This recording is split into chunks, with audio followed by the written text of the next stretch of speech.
Hi అండి. Hello. Welcome back to million vlogs. So, ఈ video అయితే అందరూ ఎప్పటినుంచో ఎదురు చూస్తున్నారు కదా! అక్క ఇంపార్టెంట్ క్వెషన్స్ ఎలా పెట్టుకోవాలని చెప్తా అన్నారు కదా! ఇంకా చెప్పట్లేదు. మాకు ఎగ్జామ్స్ దగ్గరికొస్తున్నాయి అని అడుగుతున్నారు కదా! సో, నేను కూడా అది దృష్టిలో పెట్టుకొని ఇంకా లేట్ చేయకుండా అయితే వీడియోనైతే తీసుకురావడం జరిగిందనమాట. సో, నేను ఇంపార్టెంట్ క్వెషన్స్ పెట్టడానికి టైం లేదన్నాను. కనీసం ఈ వీడియో ఎలా పెట్టుకోవాలని చేయడానికి కూడా ఫాస్ట్‌గా చేస్తే బావుంటుంది కదా అని చెప్పి అయితే వీడియో చేయడం జరిగింది. సో, వీడియో అయితే ఎక్కడ స్కిప్ చేయకుండా కంప్లీట్‌గా చూసేయండి. అందరికీ యూజ్ అవుతుంది. అండ్ అలాగే మీ ఫ్రెండ్స్ గానీ, రిలేటివ్స్ కానీ ఎవరైతే ఓపెన్ డిగ్రీ చేస్తున్న వారు ఉంటారు కదా! సో, వాళ్ళకి కూడా షేర్ చేసేయండి. చాలా యూజ్‌ఫుల్ అవుతుంది.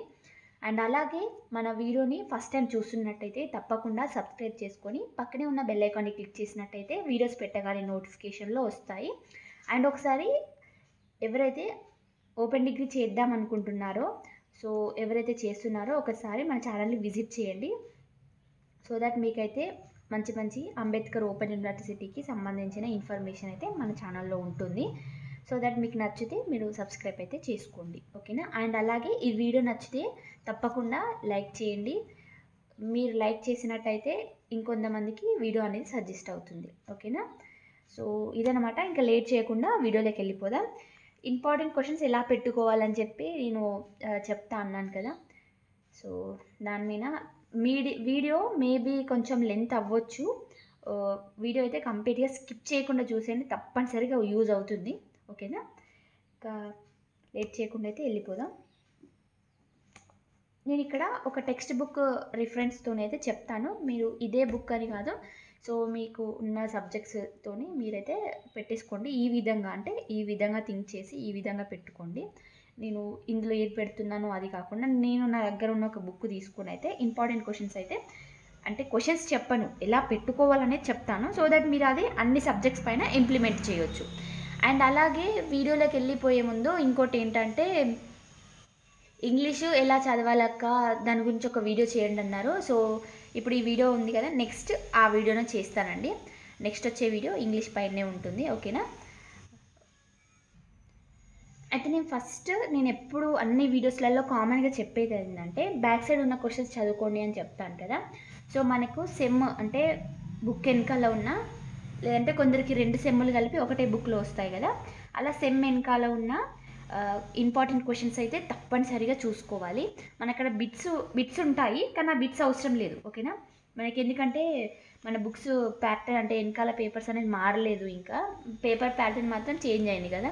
సో, అందుకే మనకు పాత ప్యాటర్న్ లెక్క బిట్స్ అయితే వస్తున్నాయి. ఆ బిట్స్ కాకుండా మనకు ఆ బిట్స్ వదిలేసి పైన 5 మార్క్స్‌యి అండ్ 10 మార్క్స్ క్వెషన్స్ అలా ఉంటాయి కదా! సో, అవి మాత్రం తప్పనిసరిగా చూసుకోండి. మనం అవి గట్టిగా అంటే ఓకే. అవే గట్టిగా చూస్తే మనకు అక్కడ నుండే మనం పాస్ అయ్యే ఛాన్స్ ఉంటుంది ఈజీగా. సో, బ్యాక్ సైడ్ క్వెషన్స్ మాత్రం అస్సలు మర్చిపోవద్దు. ఇంకా అవి కాకుండా ఫర్దర్‌గా చదవాలి, కావాలి ఇంపార్టెంట్ క్వెషన్స్ అనుకుంటే, నేను ఈ విధంగా అంటే నేనిప్పుడు చెప్పబోయే విధంగా మీరు పెట్టుకొని చదువుకోండి. ఇంకా వాటికి తిరుగులేదు. తప్పనిసరిగా వస్తాయి. ఓకేనా? ఇప్పుడు చూద్దాం ఫస్ట్ అయితే. మీరు ఫస్ట్ యూనిట్ నేమ్ చూసుకోండి. ఇప్పుడు ఇక్కడ యూనిట్ నేమ్ ఇన్ఫాన్సీ అని ఉంది కదా! సో, ఇన్ఫాన్సీ అంటే నాదిది సైకాలజీ సబ్జెక్ట్ అనమాట. ఈ సైకాలజీ సబ్జెక్ట్‌లో ఈ చాప్టర్ 5థ్ యూనిట్ అనుకుందాం. ఓకేనా? ఏదో ఒక ర్యాండమ్‌గా ఒక యూనిట్ అయితే తీసుకున్నాను. అది 5థ్ యూనిట్ ఇన్ఫాన్సీ. ఓకే. మనకిక్కడ యూనిట్ నేమ్ వచ్చేసి ఇన్ఫాన్సీ కదా! మనకి మాక్సిమం క్వెషన్స్ ఈ ఇన్ఫాన్సీ టాపిక్ పైనే పడతాయి. ఈ యూనిట్‌లో ఇన్ఫాన్సీ టాపిక్ ఎక్కడెక్కడ ఉందో చూసేద్దాం.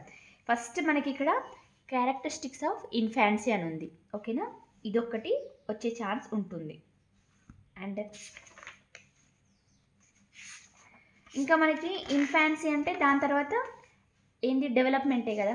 ఇక్కడ ఏముంది మోటార్ డెవలప్‌మెంట్. ఇలా ఈ డెవలప్‌మెంట్ ఒకటి. ఈ 2 మనం చదువుకున్నట్టయితే మిగతాయి కూడా కవర్ అయితాయి. Language development. ఇక మనకి లాంగ్వేజ్ డెవలప్‌మెంట్ ఇవి అవసరం లేదు. ఇక్కడ మనకి ఒకటి ఇన్ఫాన్సీ గురించి చూసుకుందామా? ఇన్ఫాన్సీ అంటే తర్వాత డెవలప్‌మెంటే కదా! So, development. మోటార్ డెవలప్‌మెంట్ అని, కాగ్నిటివ్ డెవలప్‌మెంట్, లాంగ్వేజ్ డెవలప్‌మెంట్ అని ఇలా ఉన్నాయి కదా! సో, అయితే సోషల్ డెవలప్‌మెంట్. ఇవి ఏం చేయాలంటే మీరు ఇవన్నీ కలిపి ఒక క్వశ్చన్లో అడిగే ఛాన్స్ ఉంటుంది, లేదంటే సపరేట్గా 5 మార్క్స్కి అడిగే ఛాన్స్ ఉంటుంది, లేదంటే 10 మార్క్స్కి అడిగే ఛాన్స్ ఉంటుంది కదా. సో మీరు ఏం చేయాలంటే అసలు సోషల్ డెవలప్మెంట్ అంటే ఏంటి, సో ఫస్ట్ ఒక 2-3 లైన్స్ చదవండి, మీకు ఒక ఐడియా వస్తుంది సోషల్ డెవలప్మెంట్ ఏంటి అని ఒక ఐడియా వస్తుంది. ఓకే నేను రాయగలుగుతా అని అనుకుంటారు కదా, then you go to cognitive development. Okay language development అంటే ఏంటి, first crying, cooing, babbling, gestures something ఇట్లా ఉన్నాయి కదా. సో ఏమేమి ఉన్నాయి ఏంటి అని మొత్తం చదవనవసరం లేదు, జస్ట్ వాట్ ఈజ్ వాట్ అని చూసుకోండి. ఓకే నేను రాయగలుగుతా అని అనిపిస్తుంది కదా, జస్ట్ ఇక మన అదంతా చదవాల్సిన రూల్ ఏం లేదు, నీకు రాయగలుగుతా అని అనుకున్నప్పుడు మీరు ఇంకో టాపిక్కి జంప్ అవ్వచ్చు. కాగ్నిటివ్ డెవలప్మెంట్ ఏంటి ఇదంతా అవసరం లేదు, just what is cognitive development, ఓకేనా, జస్ట్ రాసేస్తే సరిపోతుంది. అండ్ అలాగే మోటార్ డెవలప్మెంట్ ఏంటి అయితే ఇప్పుడు మనము ఇలా కవర్ చేసాం కదా, ఇప్పుడు 4 డెవలప్మెంట్స్ చూసాము. ఈ 4 డెవలప్మెంట్స్లో మనకి అన్నీ కలిపేసి ఒక దాంట్లో అడగవచ్చు, అంటే how many types of developments in infancy అని ఇట్లా అడగవచ్చు, లేదంటే డెవలప్మెంట్స్ ఎన్ని రకాలు అవి ఏంటి అని ఇట్లా కూడా అడుగుతారు. సో అలా అడిగినప్పుడు మనం ఇప్పుడు అన్నిటిలో పర్ఫెక్ట్ అయి ఉన్నాం కదా, మోటార్ డెవలప్మెంట్ ఏంటో తెలుసు, లాంగ్వేజ్ డెవలప్మెంట్ అంటే ఏంటో తెలుసు, కాగ్నిటివ్ డెవలప్మెంట్ తెలుసు, అండ్ ఆల్సో ఇంకా లాస్ట్ వచ్చేసి లాంగ్వేజ్ డెవలప్మెంట్, సోషల్ డెవలప్మెంట్ అంటే ఏంటో తెలుసు. సో ఇప్పుడు మనం ఇది సపరేట్గా ఇచ్చినా రాయగలుగుతాము, అన్నీ కలిపేసి ఇచ్చినా రాయగలుగుతాము, ఏ విధంగా ఇచ్చినా రాయగలుగుతాం అనే కాన్ఫిడెన్స్ అయితే వచ్చింది కదా. సో ఆ విధంగా మీరైతే చదువుకొని ఈ విధంగా పెట్టేసుకోండి. ఒక క్వశ్చన్ మనం పెట్టినామంటే దానికి చాప్టర్లో ఆ చాప్టర్ యొక్క సమ్మరీ మొత్తం కవర్ అయ్యేటట్టు ఉండాలి. ఇక్కడ ఇన్ఫాన్సీ అని పెట్టాము, ఇది చదివామంటే ఇంకా చాలు, దీని గురించి ఇన్ఫాన్సీ ఇంకేదైనా అంటే డిఫరెంట్గా అడిగినా కూడా వచ్చేటట్టు రాసేటట్టు ఉంటే సరిపోతుందన్నమాట. సరే ఇంకో యూనిట్లోకి వెళ్ళిపోదాం. సో ఇక్కడ చూసుకుంటే ఒకసారి యూనిట్ 9 అడాలసెన్సీ. సో మనకి ఇక్కడ మెయిన్ టాపిక్ వచ్చేసి అడాలసెన్సీ కదా. మనకి వాట్ ఈస్ అడాలసెన్సీ అని అడుగుతారు, what are the physical and mental changes అని అడుగుతారు, క్యారెక్టరిస్టిక్స్ ఆఫ్ అడాలసెన్సీ అని అడుగుతారు. సో ఈ విధంగా మనకు ఒక టాపిక్ చూసామంటే దాని మీద ఎలాంటి క్వశ్చన్స్ పడే చాయిస్ ఉంది అని ఒక థాట్ రావాలి. ఆ థాట్ వచ్చినప్పుడు మనం ఇంకా యూనిట్లోకి వెళ్ళిపోతే ఫస్ట్ యూనిట్లోకి వెళ్ళిపోతే అడాలసెన్సీ అనే టాపిక్ మీద ఏమేమి సబ్ టాపిక్స్ ఉన్నాయని చూద్దాము. అడాలసెన్సీ ఇక్కడ మనకి ఇదొకటి క్యారెక్టరిస్టిక్స్ ఆఫ్ అడాలసెన్సీ అని ఉంది కదా. సో ఇదొకటి వచ్చే ఛాన్స్ ఉంటుంది, ఎందుకంటే ఇక్కడ అడాలసెన్సీ అనేది లెసన్ నేమ్, మనకి లెసన్ నేమ్ ఇంపార్టెంట్ కదా. సో అది లెసన్ నేమ్తో ఉంది కాబట్టి వచ్చే ఛాన్స్ ఉంటుంది, ఎందుకంటే మనకి లెసన్ మొత్తం డిపెండ్ అయింది టాపిక్ పైనే కాబట్టి ఆ టాపిక్ గురించి అడిగే ఛాన్సెస్ 98% ఉంటాయి. సో ఇదొకటి వచ్చే ఛాన్స్ ఉంటుంది. అండ్ అలాగే మనకి అడాలసెన్సీ అనగానే మనకు గుర్తుకొచ్చేది ఏంటి, ఫిజికల్ అండ్ సైకలాజికల్ చేంజెస్ ఉంటాయి కదా అడాలసెన్సీ టైంలో. అప్పటిదాకా చిన్న పిల్లల్లాగా ఉండి ఒకసారి అడాలసెన్సీ ఆ టైంకి వచ్చేసాక ఎలా మారిపోతారు కదా, ఫిజికల్గా మెంటల్గా ప్రతి ఒక్కటి మారిపోతుంది.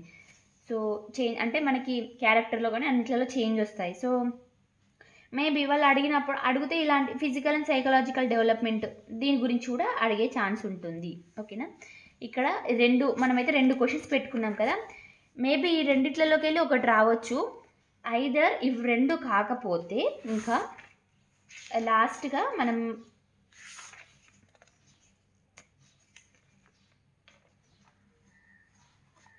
చూసుకుంటే అయితే మనము ఇది అనుకోవచ్చు, బట్ అంత ఛాన్స్ లేదు. హజార్డ్స్ ఇక్కడ ఉంది కదా, హజార్డ్స్ అని ఇది వచ్చే ఛాన్స్ ఉంటుంది. సో ఈ విధంగా అన్నమాట ఒకదానికి ఒకటి మనం కంపేర్ చేసుకుంటూ ఏది తక్కువ లీస్ట్గా వచ్చే ఛాన్స్ ఉంది, ఏది ఎక్కువ ఛాన్సెస్ ఉన్నాయి సో అని చెప్పి కంపేర్ చేసుకుంటూ అయితే మనం పెట్టుకోవాలి ఇంపార్టెంట్ క్వశ్చన్స్. అండ్ ఆల్సో ఇలాంటి చిన్న చిన్న టాపిక్స్ ఉంటాయి కదా, ఇట్లా చిన్న చిన్న హెడ్డింగ్స్ వదిలేయండి, పెద్దగా ఇక మనకి మెయిన్ హెడ్డింగ్స్ అయితే ఉంటాయో వాటిని కొంచెం చదువుకోండి, జాగ్రత్తగా చూసుకోండి. అండ్ ఆల్సో ఇక్కడ మళ్ళీ మనకి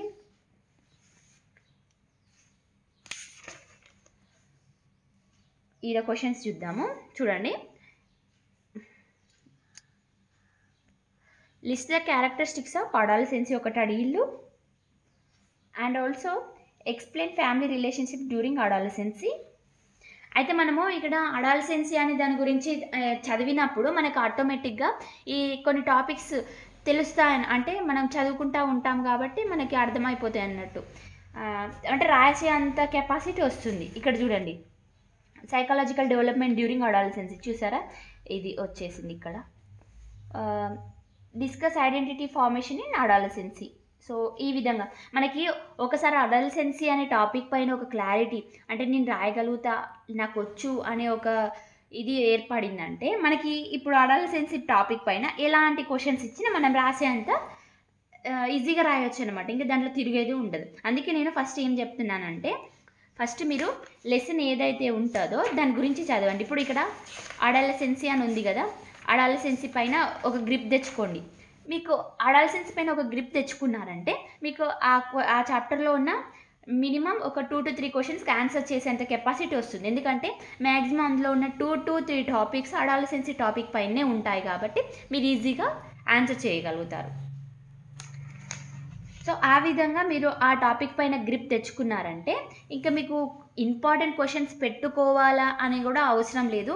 జస్ట్ మీరు ఆ టాపిక్ చిన్నగా అట్లా నేర్చుకున్నారనుకో, దానిపైన ఎలాంటి క్వశ్చన్స్ వచ్చినా కూడా రాయొచ్చు. ఈ క్వశ్చనే వస్తే రాస్తా, ఆ క్వశ్చనే వస్తే రాస్తా అని అట్లా ఏం లేకుండా మీరు ఎట్లయినా ఇంకా రాసుకోవచ్చు ఆ టాపిక్ వస్తే.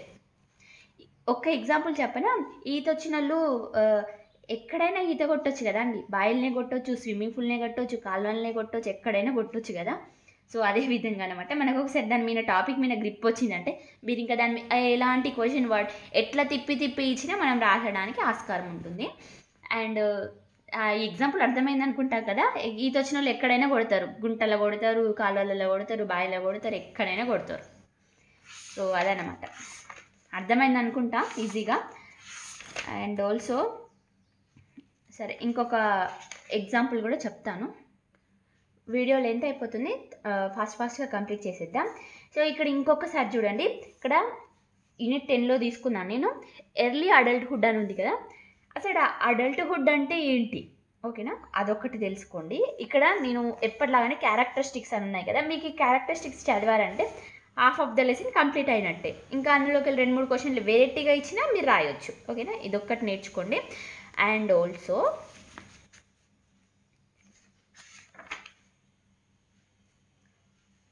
Physical and social changes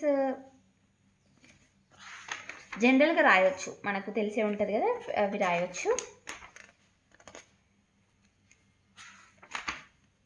work and career, vocational adjustment.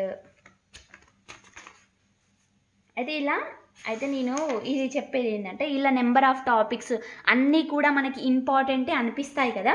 So అలాంటప్పుడు ఏం చేయాలంటే గో విత్ బ్యాక్ క్వశ్చన్స్, ఓకేనా. మీకు బ్యాక్లో ఎలాంటి క్వశ్చన్స్ ఇచ్చారో చూద్దాం ఒకసారి. ఇక్కడ చూడండి, మనం పెట్టింది క్యారెక్టరిస్టిక్స్ ఆఫ్ ఎర్లీ అడల్ట్హుడ్ ఒకటి ఇచ్చారు. ఇక్కడ marital adjustment among the early and young adults అదొకటి ఇచ్చారు. వెకేషనల్ అడ్జస్ట్మెంట్ అదొకటి ఇచ్చారు. అండ్ ఆల్సో హజార్డ్స్ గురించి ఒకటి ఇచ్చారు. సో ఇలా ఇచ్చినప్పుడు we'll go with back side ఉన్న క్వశ్చన్స్ని చదువుకోండి. ఒకటి వెకేషనల్ చదవండి. సో ఇలా నెంబర్ ఇప్పుడు మనకి ఇక్కడ అసలుకి ఏం చేయాలో అర్థం. ఇక్కడ వర్క్ అండ్ కెరియర్ అని ఉంది, ఇక్కడ వెకేషనల్ అడ్జస్ట్మెంట్ అని ఉంది, అండ్ ఆల్సో ఇటు వస్తే అడ్జస్ట్మెంట్ ఇన్ పేరెంట్హుడ్ అని ఉంది. ఇవన్నీ మనకు ఇంపార్టెంటే అనిపిస్తున్నాయి కదా. సో అలా అనిపించినప్పుడు go with the back side questions. ఆ బ్యాక్ సైడ్ క్వశ్చన్స్ ఏమైతే ఉంటాయో అవి ఒకసారి ప్రిఫర్ చేయండి. అండ్ అలాగే అవి కాకుండా ఇంకా మీకు ఏమైనా ఫర్దర్గా ఇంపార్టెంట్ అనిపించినా కూడా వాటిని కూడా ఒక్కసారి జస్ట్ అలా లుక్ చేయండి. నేను చెప్పాను కదా, జస్ట్ వాట్ ఈస్ వాట్ అని చదవండి అంతే, మొత్తం చదువుకున్నా ఏం లేదు. వాట్ ఈస్ వాట్ అని అంటే తెలిస్తే ఆటోమేటిక్గా మనకి ఎగ్జామ్లో అయితే ఈజీగా రాసుకోవచ్చు. సో నేను ఇప్పుడు ఒక 2-3 టైప్స్ చెప్పాను కదా, ఎలాంటి క్వశ్చన్స్ ఎలా పెట్టుకోవాలి అంటే ఏ విధంగా పెట్టుకోవాలని చెప్పైతే కంప్లీట్గా చెప్పేశాను కదా. మేబీ ఆల్మోస్ట్ అందరికీ అర్థమయ్యే ఉంటుంది. అంటే ఒకవేళ నెంబర్ ఆఫ్ క్వశ్చన్స్ ఇంపార్టెంట్ అనిపించినప్పుడు ఎలా పెట్టుకోవాలి, అండ్ అలాగే మెయిన్గా ఇంపార్టెంట్ క్వశ్చన్స్ ఎలా పెట్టుకోవాలి, ఎలా చదవాలని కూడా చెప్పాను, ఎలా రాయాలని కూడా ఇంకో వీడియోలో చెప్తాను. అంటే మనకి ఎగ్జామ్ పేపర్ ప్యాటర్న్ ఎలా రాస్తే ఎలా మార్క్స్ వేస్తారు అని చెప్పి ఇంకో వీడియో చేస్తాను. వీడియో లెంత్ అయిపోతుంది ఇప్పటికే. సో ఇదన్నమాట వీడియో అయితే. తప్పనిసరిగా ఇంకోటి నేను ఆ వీడియో అయితే చేస్తాను, ఒకటి ఇంగ్లీష్ పైన చేస్తా అని చెప్పిన, అండ్ అలాగే ఇప్పుడు ఇంకో మాట ఇస్తున్నాను ఏంటంటే, మన ఎగ్జామ్ పేపర్ ఉంటుంది కదా, ఎగ్జామ్ పేపర్ ఆన్సర్ రాస్తాం కదా. సో ఆ పేపర్ని ఎలా మెయింటైన్ చేయాలి, ఎలా రాస్తే ఎన్ని మార్క్స్ వేస్తారు, ఎలా పాస్ అవ్వచ్చు, ఏమంటే మనము ఒకవేళ చదివినా చదవకున్నా ఎలా అసలు మెయింటైన్ చేయాలి ఆ పేపర్ని, ఎలా రాస్తే పాస్ అవ్వచ్చు ఈజీగా అని చెప్పి ఒక వీడియో చేస్తాను అది కూడా. సో మళ్ళీ ఈ 2 అయితే చెప్తున్నాను, ఈ 2 వీడియోస్ చేస్తా అని. సో షూర్గా చేస్తాను. నేను ఫస్ట్ నెక్స్ట్ అయితే వచ్చేసి నేను ఇంగ్లీష్ పైన చేస్తాను, ఓకేనా. దాని తర్వాత అది ఎలా రాయాలని చెప్పి అది చేస్తాను. నెక్స్ట్ వచ్చే వీడియో ఇంగ్లీషే ఉంటుంది. తప్పనిసరిగా ఎవరైతే ఇంకా బెల్ ఐకాన్ క్లిక్ చేసుకోలేదో వెంటనే బెల్ ఐకాన్ క్లిక్ చేసుకోండి, సో దట్ నేను వీడియో పెట్టగానే మీకు నోటిఫికేషన్లో వస్తుంది, ఓకేనా. Thank you, bye.